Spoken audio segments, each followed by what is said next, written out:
평화롭던 고을에 최판술이라는 부자가 있었습니다. 위조 문서 하나로 남의 집 논밭을 통째로 빼앗고 식구들을 길바닥으로 내쫓은 무도한 자였지요. 시아버지는 충격의 병상에 들어 누우셨고 집안은 하루아침에 풍비박산이 났습니다. 그런데 남장까지 한 며느리 다은은 울지 않았습니다. 조용히 위조 문서의 흔적을 짚어내고는 박살내리라 다짐했죠. 과연 이 며느리는 아전까지 등에 업은 고을 제1의 사기꾼을 상대로 전 재산을 한 푼도 남김없이 털어낼 수 있을까요? 옛날 옛적 충청도 어느 고을에 박씨 집안이 있었습니다. 박씨 집안의 며느리 다은은 고을에서 모르는 이가 없을 만큼 지략이 뛰어난 여인이었지요. 남편이 한양으로 과거 공부를 떠난 뒤에도 다은은 홀로 남아 시아버지를 모시며 논밭을 살피고 소작인들의 분쟁을 중재하고 곳간 열쇠를 쥐고 집안 살림을 꾸려나갔습니다.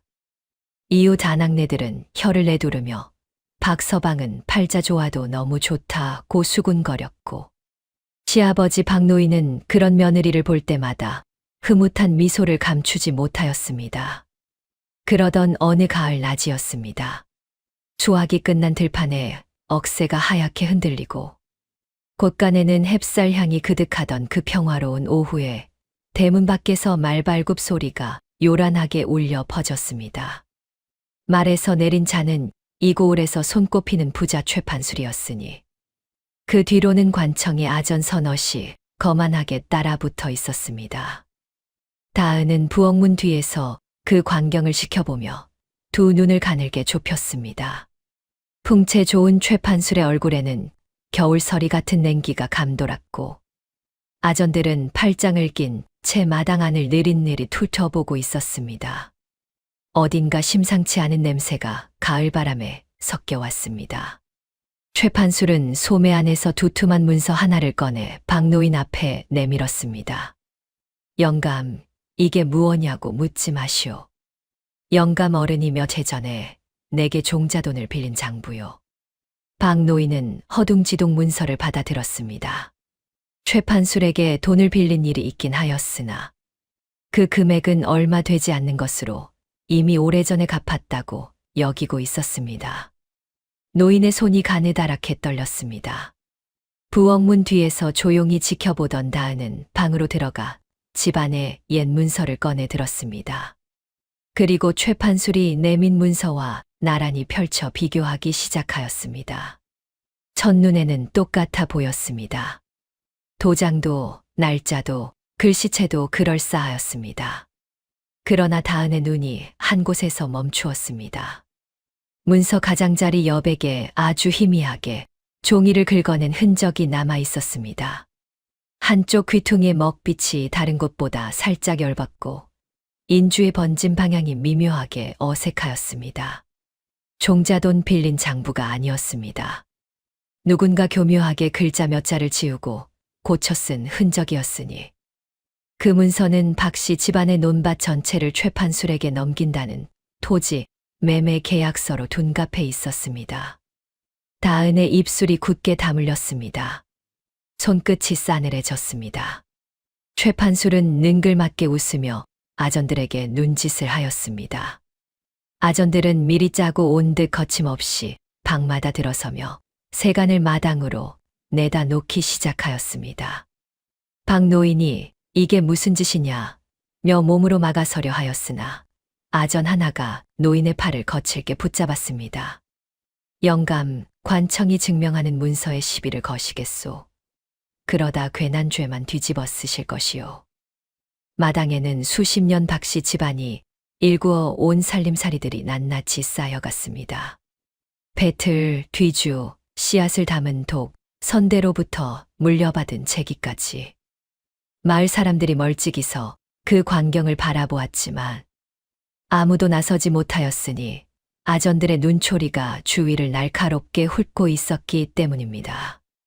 집에서 내쫓긴 그날 저녁, 최판술은 박씨 집안 논밭 한복판에 자기 이름이 새겨진 묵직한 돌비석을 세워버렸습니다. 비석의 그림자가 길게 드리워진 들판 위로 찬바람이 불어왔고 그 바람 속에서 억새만이 소리 없이 몸을 뒤척였습니다. 박 노인은 마당에 주저앉아 일어서지 못하였습니다. 노인의 눈에서는 눈물조차 흐르지 않았으니 그저 멍하니 하늘만 올려다볼 뿐이었습니다. 얼마나 지났을까 몸이 파르르 떨리더니 노인은 그대로 옆으로 쓰러졌습니다. 다은이 달려가 시아버지를 부축하였지만 박노인은 이미 말조차 잊지 못하는 상태였습니다. 마을 의원을 급히 불러왔으나 의원은 고개를 절레절레 흔들었습니다. 충격이 너무 크셨소. 당분간은 절대 안정을 취하셔야 하오. 집도 논밭도 빼앗기고 시아버지마저 병상에 눕게 된 날.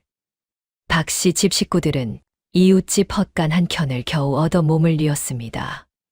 시아버지의 아우인 작은 서방은 분을 사귀지 못하고 최판수를 당장 관청에 송사하자고 목소리를 높였습니다. 그러나 다은은 고개를 저었습니다. 관청 아전들이 이미 저 자와 한패인데 지금 관청에 들어가는 것은 제 발로 불 속에 뛰어드는 것과 같습니다.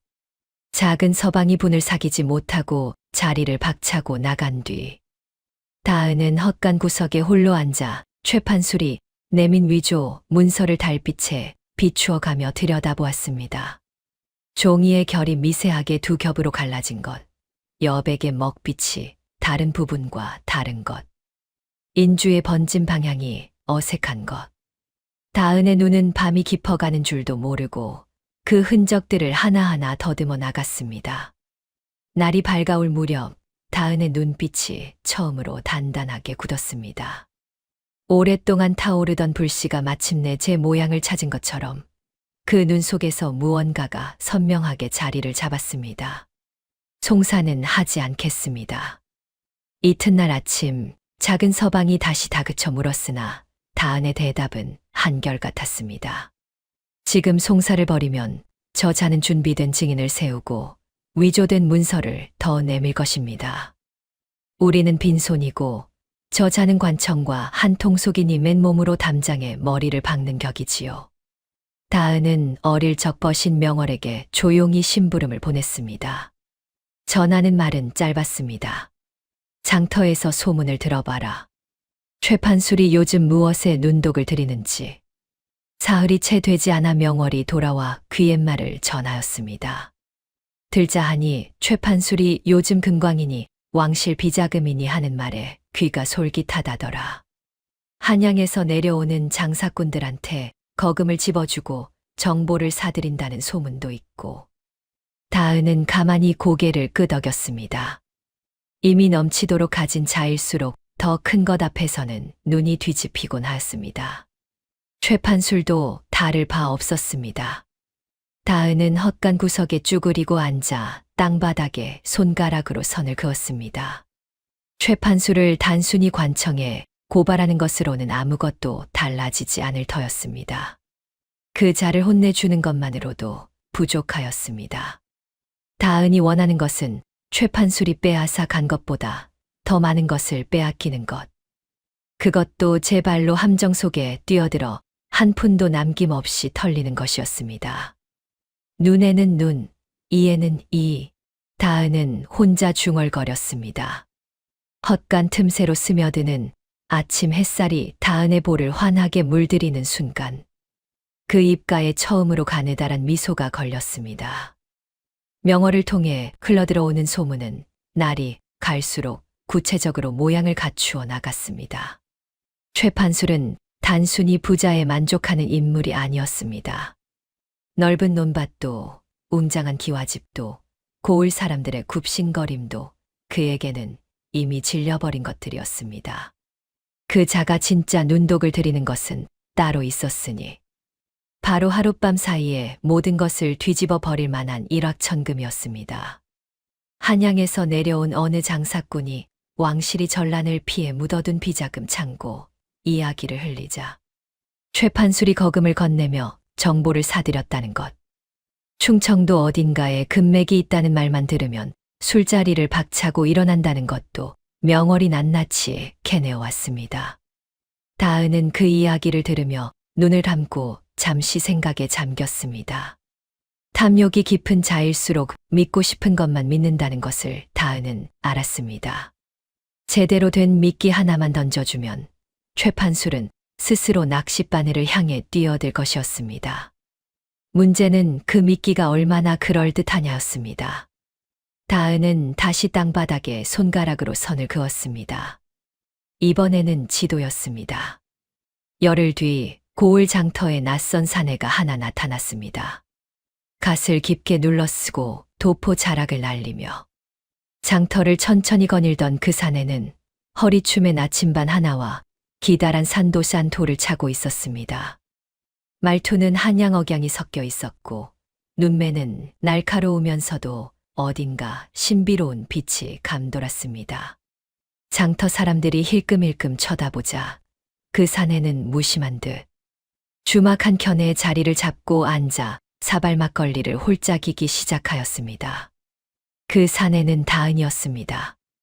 다은은 명월의 도움을 받아 사흘 밤낮을 준비하였습니다. 남정네 옷을 맞추어 입고 허리와 어깨에 솜을 넣어 체형을 숨겼습니다.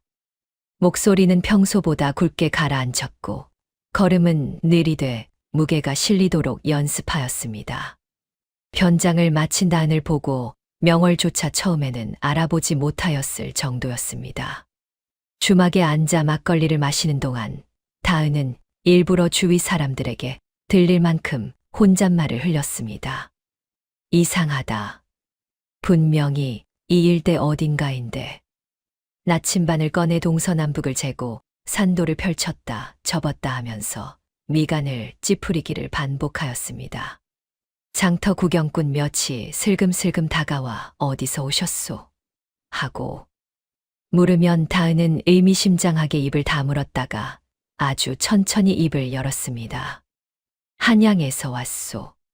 그 이상은 말하기 어렵소이다. 그 말 한마디가 장터 구경꾼들의 귀를 고추 세웠습니다. 한양에서 내려온 직관이 나침반을 들고 이 고을을 어슬렁거린다는 소문은 해가 지기도 전에 고을 곳곳으로 퍼져나갔습니다.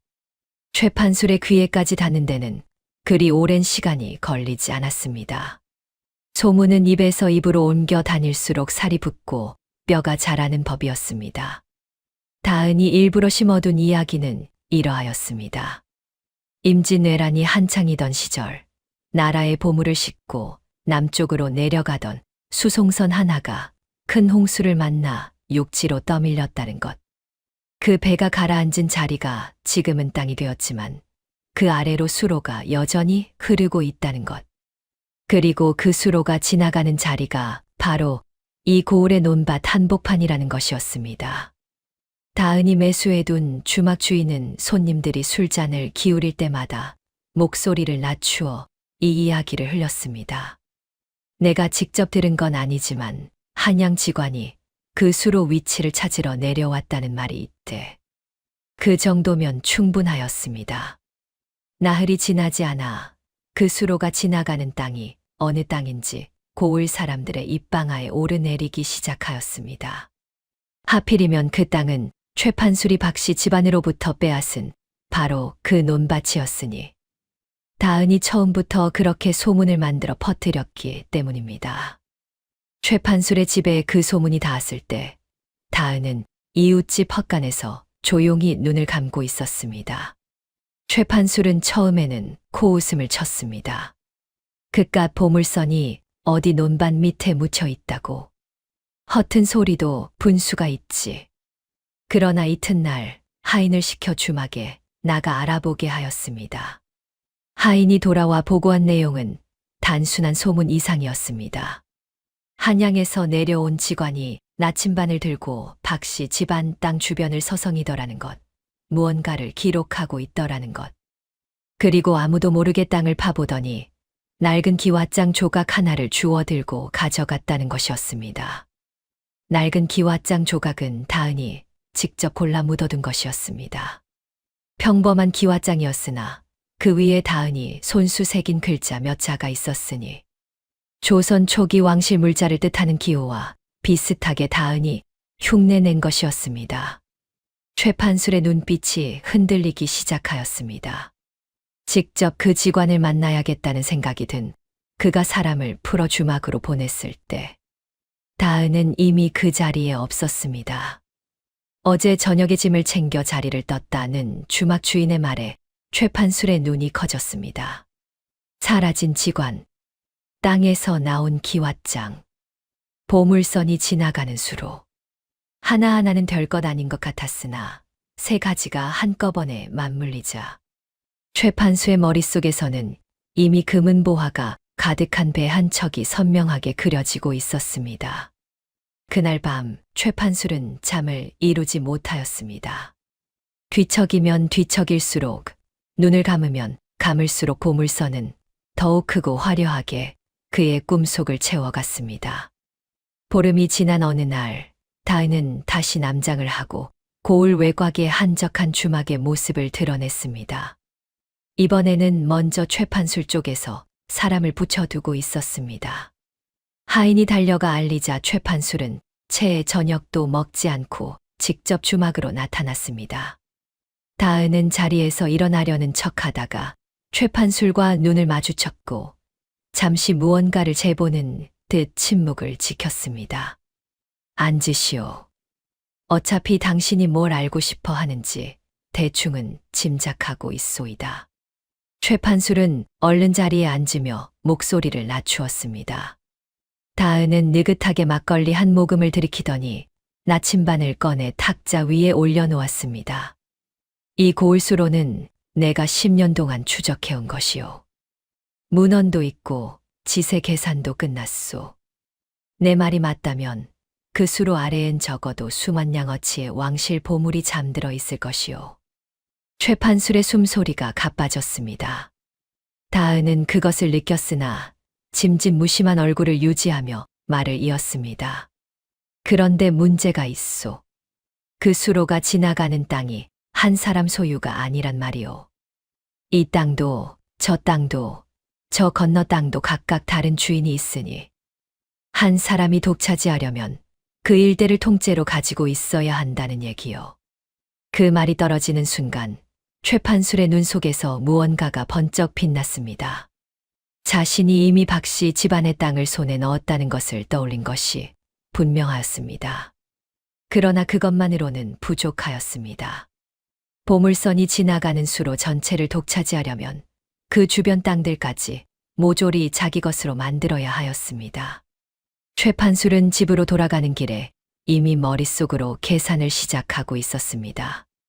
수로 주변 논밭의 주인이 누구인지, 그 땅을 어떻게 손에 넣을 수 있는지, 이웃 땅들을 사들이고 억누르고 빼앗아 수로 일대를 완전히 장악하면 보물선은 온전히 자신의 것이 될 터였습니다. 탐욕은 한 번 불이 붙으면 스스로 꺼지지 않는 법이었습니다. 최판술의 머릿속에서 그 불길은 이미 사방으로 번져 고을 절반을 집어삼킬 기세로 활활 타오르고 있었습니다. 다은이 원하는 것은 바로 그 불길이었습니다. 며칠이 지나 최판술은 다시 사람을 보내 그 직관을 찾았습니다. 다은은 일부러 하루를 더 뜸을 들인 뒤에야 모습을 드러냈습니다. 주막 한켠에 마주 앉은 최판술의 얼굴에는 그새 조급함이 역력히 배어 있었습니다. 눈밑이 거무스름하게 꺼진 것이 밤잠을 제대로 자지 못한 기색이 완연하였습니다. 다은은 그 얼굴을 찬찬히 살피며 속으로 때가 왔음을 확인하였습니다. 그런데 말이오. 다은은 막걸리 사발을 내려놓으며 조심스러운 듯 목소리를 낮추었습니다. 수로 일대 땅을 다 손에 넣었다 해도 그것만으로는 아무것도 할 수가 없소이다. 최판술의 눈썹이 꿈틀하였습니다. 무슨 소리요? 왕실 보물선이요. 임금의 물건이었다는 말이지요. 그걸 개인이 멋대로 파헤쳤다가는 역적으로 몰리는 수가 있소. 나라의 허가 없이는 땅을 파는 것 자체가 법도에 어긋나는 일이라 이건 반드시 허가 절차를 밟아야 하오. 최판술의 입이 굳게 다물렸습니다. 다은은 말을 멈추지 않았습니다. 물론 허가를 받는 방법이 없는 것은 아니오. 한양 쪽에 내가 아는 분이 계신데 그분을 통하면 조용히 길을 낼 수 있소. 그러나 그 절차를 밟으려면 담보가 있어야 하오. 허가 문서를 끊어내는 데 쓰이는 비용과 보증 담보 말이오. 말하자면 당신이 보물선을 독차지할 만한 자격이 있다는 것을 증명할 재산. 규모를 먼저 보여주어야 한다는 얘기지요. 최 판술은 팔짱을 끼고 잠시 생각에 잠겼습니다. 이마에 세로로 깊은 주름이 팼습니다. 그러나 그 눈빛 안쪽에서는 이미 보물선이 반짝이고 있었으니 다은은 그 빛을 놓치지 않았습니다. 얼마나 되는 담보를 말하는 거요? 다은은 천천히 고개를 들었습니다. 당신 기와집과 남아있는 논밭이면 충분하겠소. 주막 밖으로 저녁 바람이 스쳐 지나갔습니다. 최 판술은 입술을 깨물었으나 그 눈에서 탐욕의 불꽃은 꺼지지 않았습니다. 최 판술이 결정을 내리기까지는 사흘이 걸렸습니다. 그 사흘 동안 최 판술은 혼자 방에 틀어박혀 주파나를 튕기고 밥상을 물리고 잠자리에서 뒤척였습니다. 기와집과 논밭은 자신이 수십 년에 걸쳐 모으고 빼앗고 쌓아 올린 것들이었습니다. 그것을 통째로 담보로 내놓는다는 것은 보통 결심으로 할 수 있는 일이 아니었습니다. 그러나 수만 양짜리 보물선을 눈앞에 두고 기와집 하나 아끼다가 놓쳐버린다면 그 후회는 평생을 두고 따라다닐 것이었습니다. 사흘째 되는 날 새벽 최 판술은 마침내 자리에서 일어났습니다. 주막에 다시 나타난 최 판술의 손에는 두툼한 문서 꾸러미가 들려 있었습니다. 기와집 소유 문서, 고을 안팎에 흩어진 논밭명의 서류. 그리고 그동안 이 사람 저 사람에게서 빼앗아 모은 땅 문서들이 그 안에 고스란히 들어 있었습니다. 최 판술은 그것들을 탁자 위에 탁 내려놓으며 다은을 똑바로 쳐다보았습니다. 이거면 되겠소. 다은은 문서들을 한 장씩 천천히 넘겨보았습니다. 속으로는 심장이 두근거리고 있었으나 손끝은 흔들리지 않았습니다. 문서들의 면면을 확인한 다은은 고개를 한번 끄덕였습니다. 되겠소이다. 허가 절차가 마무리될 때까지 이 문서들은 내가 보관하겠소. 한양에 연락을 넣고 답이 오는 데는 한 달이면 충분할 것이오. 최 판술은 그 말에 선뜻 동의하였습니다. 담보 문서들은 그의 눈앞에서 다은의 품속으로 들어갔습니다.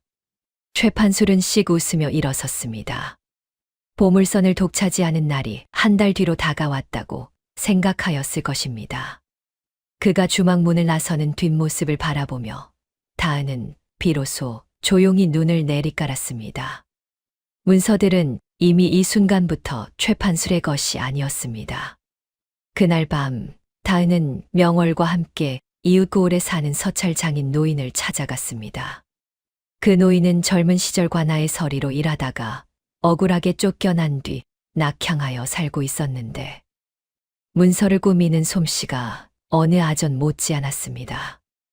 다은은 노인을 찾아가 자초지종을 털어놓았습니다. 최 판술이 박씨 집안 땅을 어떻게 빼앗았는지, 아전들과 어떻게 결탁하였는지, 그리고 지금 자신이 무엇을 하려는지를 낱낱이 이야기하였습니다. 노인은 다은의 말을 끝까지 듣고 나서 한참 말이 없었습니다. 마침내 노인이 입을 열었습니다. 나도 그놈 최 판술한테 한 번 당한 일이 있소이다. 노인은 두 말 않고 벼루의 먹을 갈기 시작하였습니다. 다은이 가져온 담보 문서들은 노인의 손을 거쳐 사흘에 걸쳐 조심스럽게 다시 꾸며졌습니다. 문서의 내용은 크게 바꾸지 않았습니다. 다만 문서 말미에 특정 조항 하나가 추가되었는데 그 조항의 뜻인즉슨 이러하였습니다. 담보로 제공된 일체의 재산은 허가 절차가 무산되거나 사기 행위가 발각될 경우 고을 빈민구제 기금으로 자동 귀속된다는 것이었습니다. 물론 최 판술은 그 조항을 보지 못하였습니다. 문서를 내밀 때 다은은 그 부분을 두툼한 천으로 교묘하게 덮어두었고 최 판술은 자기 집 문서와 땅 문서 첫 장만 눈으로 확인하고는 탁자에 내려놓았을 뿐이었습니다. 서찰 장인 노인은 작업을 마친 문서들을 곱게 펴서 다은에게 건네며 말하였습니다. 이제 저 자가 제 발로 걸어들어 오기만 하면 되겠구먼. 다은은 두 손으로 그 문서들을 받아들었습니다. 손끝이 뜨거운 것 같기도 하고 차가운 것 같기도 하였습니다. 열흘 뒤 최판술은 마침내 인부들을 불러 모았습니다. 그날 아침부터 박씨 집안 옛 논밭에 삽과 괭이를 든 장정 10명이 나타나 땅을 파기 시작하였습니다. 최판술은 팔짱을 끼고 그 곁에 서서 파헤쳐지는 땅을 내려다보았습니다. 파도 나오는 것은 클과 돌과 자풀의 뿌리뿐이었으나 최판술은 재촉을 멈추지 않았습니다. 더 파라. 수로는 깊은 데 있다 하지 않았느냐. 인부들의 이마에 땀이 송골송골 내쳤습니다. 해가 중천에 오를 무렵 삽 끝에 무언가 단단한 것이 걸렸습니다. 인부 하나가 소리를 질렀습니다. 뭔가 나왔습니다. 최판술이 벌떡 몸을 앞으로 굽혔습니다. 흙 속에서 모습을 드러낸 것은 나무 상자였습니다. 낡고 썩어가는 나무 상자였으나 그 겉면에 무언가가 붙어 있었습니다. 인부가 조심스럽게 상자를 들어 올리자 최판술이 손수 달려들어 뚜껑을 열어 젖혔습니다. 안에 들어있는 것은 금은 보화가 아니었습니다. 낡은 나무 명패 하나가 덩그러니 놓여 있었습니다. 명패에는 먹으로 이름이 적혀 있었고 그 이름 위에는 영모를 도모한 자라는 글자가 뚜렷하게 새겨져 있었습니다. 그 이름 옆에는 작게 날짜가 적혀 있었는데 뭔가를 나타내는 기호와 문양들이 빼곡히 둘러싸고 있었습니다. 명패 속의 이름은 최판술이었습니다. 다은이 미리 만들어 묻어둔 것이었습니다. 최판술의 얼굴에서 핏기가 가셨습니다. 명패를 집어든 손이 부들부들 떨렸습니다. 인부들이 어리둥절한 눈으로 주인을 올려다보았습니다. 최판술은 황급히 명패를 소매 안으로 숨기며 인부들을 쫓아내었습니다. 오늘은 여기까지다. 다들 물러가라. 인부들이 삽을 챙겨 자리를 뜨자 최판술은 사방을 둘러보았습니다. 드넓은 논밭에 자신 혼자 남겨졌습니다. 바람이 불어와 파헤쳐진 흙먼지를 흩날렸습니다. 최판술은 소매 속에서 명패를 꺼내 다시 들여다보았습니다. 제 이름이 적힌 영모의 명패를 손에 쥔 채 최판술은 그 자리에 우두커니 서 있었습니다. 찾으셨습니까? 보물선을요. 등 뒤에서 목소리가 들려왔습니다. 최판술이 기겁하여 몸을 돌렸습니다. 파헤쳐진 논밭 두렁 위에 한 여인이 서 있었습니다. 남장을 벗어던진 다은이었습니다. 다은은 단정하게 쪽을 지고 옥색 저고리를 입은 모습으로 두 손을 앞에 모은 채 최판술을 조용히 바라보고 있었습니다. 최판술은 눈을 부라렸습니다. 당신은 누구요? 지관은 어디 가고? 지관은 처음부터 없었습니다. 다은은 천천히 두렁 아래로 내려오며 말을 이었습니다. 저는 당신이 이 땅에서 쫓아낸 박씨 집안 며느리입니다. 당신이 위조한 문서로 시아버지를 쓰러뜨리고 우리 식구들을 길바닥으로 내몬 바로 그 집 며느리지요. 최판술의 입이 딱 벌어졌습니다. 그 얼굴이 벌겋게 달아오르더니 이내 창백하게 변하였습니다. 이 계집이 감히 나를 우롱한 것이냐? 우롱이라 하셨습니까? 다은은 멈추지 않고 천천히 걸음을 옮겼습니다. 목소리는 낮고 또렷하였습니다. 당신이 시아버지 문서를 위조하고 아전들과 짜고 우리 식구를 내쫓던 날. 그것도 우롱이라 부를 수 있겠습니까? 당신은 힘이 있었고 우리에겐 아무것도 없었으니 그건 우롱이 아니라 그냥 강도짓이었지요. 최판술은 부들부들 떨리는 손으로 명패를 움켜쥐었습니다. 이 명패, 내년이 묻어둔 것이지? 영모라는 것도 거짓말 아니냐? 거짓말이지요. 다은이 담담하게 대답하였습니다. 영모는 처음부터 없었습니다. 보물선도 없었고요. 그러나 다은은 최판술의 바로 앞에 멈추어 서서 그의 눈을 정면으로 바라보았습니다. 그 명패가 거짓이라는 것을 당신이 어떻게 증명하겠습니까? 당신이 손수 땅을 파서 끄집어낸 것입니다. 당신 이름이 새겨진 영모 명패를 당신 소유의 땅에서 당신 손으로 파낸 것이지요. 지금 당장 이 일이 관아에 알려지면 어떻게 되겠습니까? 당신이 결탁한 아전들은 자기 목숨 건지려고 당신을 가장 먼저 팔아버릴 것입니다. 최판술의 얼굴이 새하얗게 질렸습니다. 입술이 파르르 떨렸으나 말이 나오지 않았습니다. 드넓은 논밭 한복판에서 바람이 한 줄기 불어와 두 사람 사이를 지나쳤습니다. 다은은 품속에서 두툼한 문서 하나를 꺼내 최판술 앞에 내밀었습니다. 서명 하나만 하시면 됩니다. 그러면 이 명패도 이 일도 없던 것으로 해드리겠습니다. 최판술은 문서를 받아 들지 않았습니다. 처음에는 버텼습니다. 눈을 부라리고 목소리를 높이며 내년이 나를 협박하는 것이냐, 당장 포조를 부르겠다고 으름장을 놓았습니다. 그러나 다은은 조금도 흔들리지 않았습니다. 포조를 부르라고 부르면 이 명패도 함께 내놓겠다고 조용히 말하였을 뿐이었습니다. 최판술은 한 발 물러섰습니다. 그러더니 이번에는 회유를 시도하였습니다. 좋소. 내가 잘못했소. 박씨 집안 땅은 돌려드리겠소. 그것으로 끝냅시다. 땅만으로는 부족합니다. 다은의 대답은 짧고 단호하였습니다. 우리 시아버지가 충격으로 병상에 누운 지 벌써 2달이 되었습니다. 마을 사람들이 당신에게 빼앗기고 억눌린 것들도 제자리를 찾아야 합니다. 당신이 이 고을에서 힘으로 빼앗고 거짓으로 취한 것들이 모두 제 주인에게 돌아가야 비로소 이 일이 끝나는 것입니다.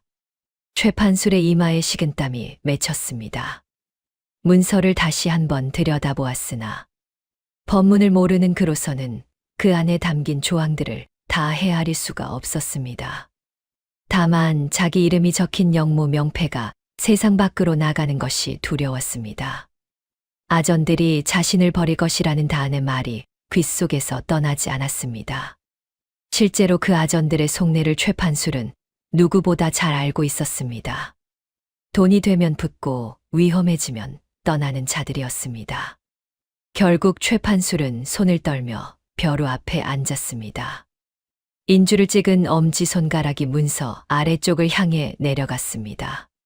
지장이 찍히는 순간 최판술은 자신이 무엇을 잃었는지 아직 다 알지 못하였습니다.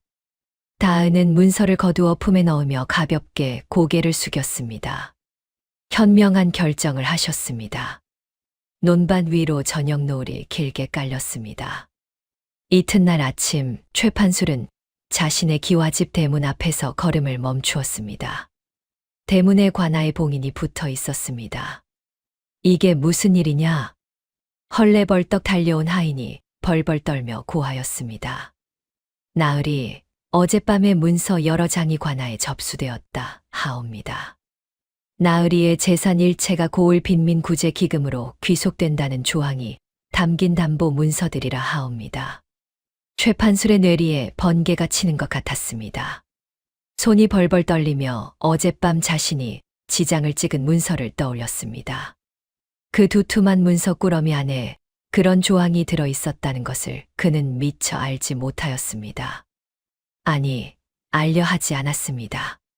보물선에 눈이 뒤집혀 첫 장만 훑어보고 도장을 찍어 건넸으니 제 손으로 제 목을 조른 것이었습니다. 관아에는 이미 다은이 며칠 전부터 조용히 손을 써두고 있었습니다. 사실 영모 명패는 최판술을 겁박하기 위한 마지막 장치였을 뿐 다은의 계략에서 가장 중요한 축은 따로 있었습니다. 바로 최판술이 담보로 내놓은 문서들이었습니다. 다은은 서찰장인 노인과 함께 그 문서들을 꾸미던 날부터 이미 관아에 청렴한 아전 한 사람을 따로 접촉하고 있었습니다. 그 아전은 최판술과 결탁한 부패한 무리와는 달리 오랫동안 그 자들의 행태의 분을 사귀고 있던 인물이었습니다. 다은이 찾아가 자초지종을 설명하고 위조 문서의 흔적을 보여주자 아전은 두말 없이 협조하겠다고 나섰습니다. 다은이 최판술로부터 담보 문서의 지장을 받아내는 순간 그 아전은 밤새 문서를 검토한 뒤 이른 아침 관아에 정식으로 접수시켰던 것입니다. 문서의 조항에 따라 최판술 소유의 기와집과 고을 안팎의 논밭 전체는 빈민 구제기금으로 귀속되었습니다. 거기에 더하여 청렴한 아전이 관아에 제출한 또 다른 문서 하나가 있었으니 그것은 다은이 처음부터 꼼꼼히 모아온 위조 흔적의 증거들이었습니다.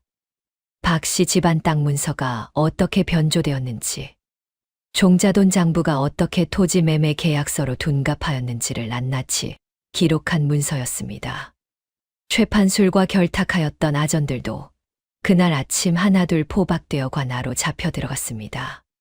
최판술은 대문 앞에 한참을 서 있었습니다.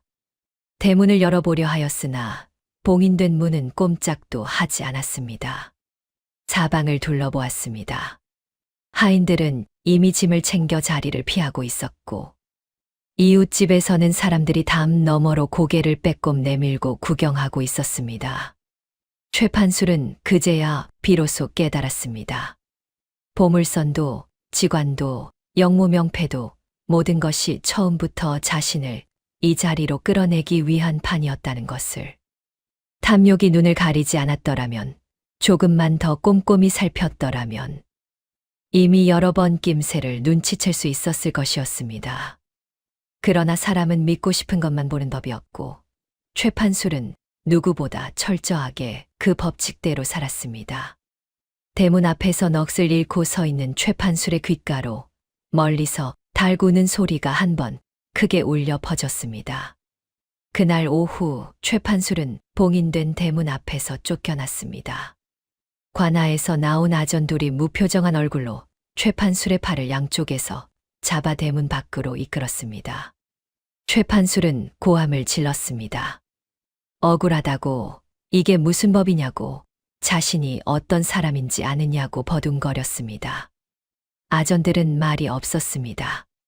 한때 고을에서 가장 웅장하다는 기와집 대문 앞에서 최판술은 손에 쥔 것 하나 없이 길바닥에 내동댕이 쳐졌습니다. 지나가던 마을 사람들이 그 광경을 바라보았습니다. 수군거림이 일었습니다. 그러나 아무도 나서서 그를 도우려 하지 않았습니다. 그동안 최판술이 이 고을에서 어떻게 살아왔는지를 사람들은 저마다의 몸으로 기억하고 있었기 때문입니다. 박씨 집안을 길바닥으로 내쫓던 그날 최판술이 마당에 세간을 내던지며 능글맞게 웃던 그 웃음이 이제는 그를 구경하는 사람들의 얼굴 위에 번져 있었습니다. 조롱도 아니고 통쾌함도 아닌 그저 담담한 시선이었습니다. 어쩌면 그 담담함이 최판술에게는 가장 무거운 것이었을지도 모릅니다. 최판술은 빈손으로 큰 길을 걷기 시작하였습니다. 어디로 가야 할지 알 수 없었습니다. 고개를 들어 하늘을 보니 해는 이미 서쪽으로 기울어가고 있었고 바람은 차가웠습니다.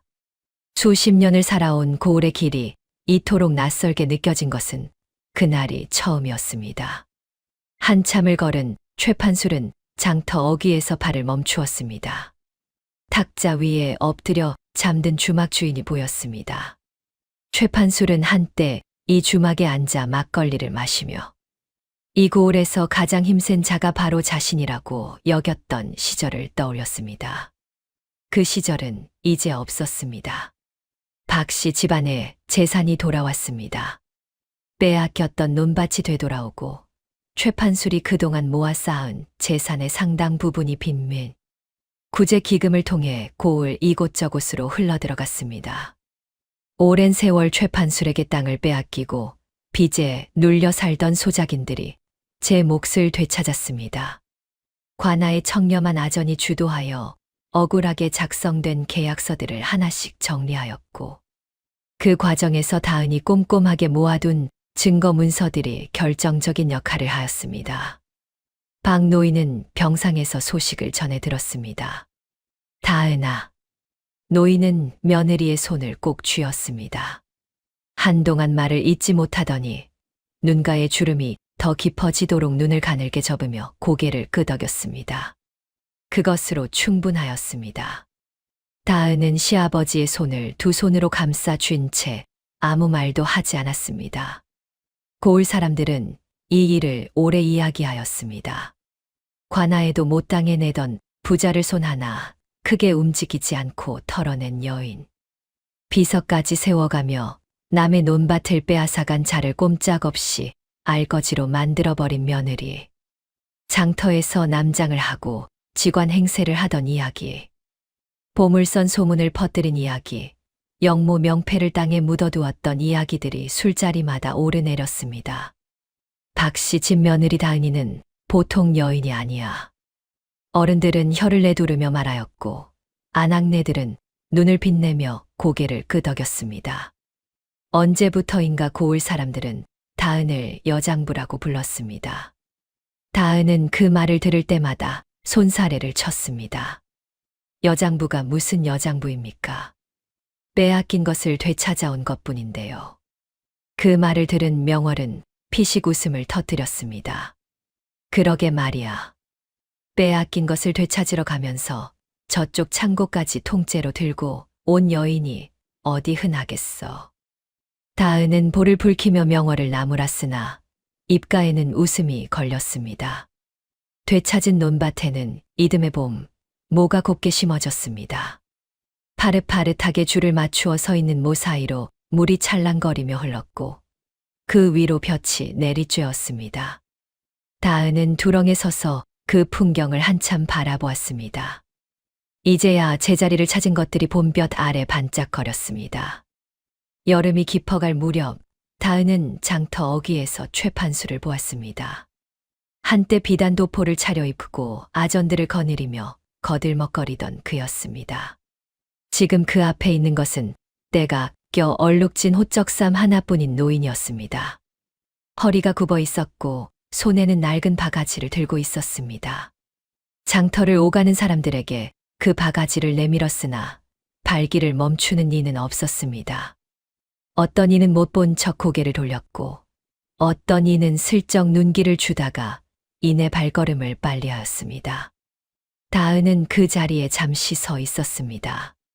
최판술은 다은을 알아보지 못하였습니다.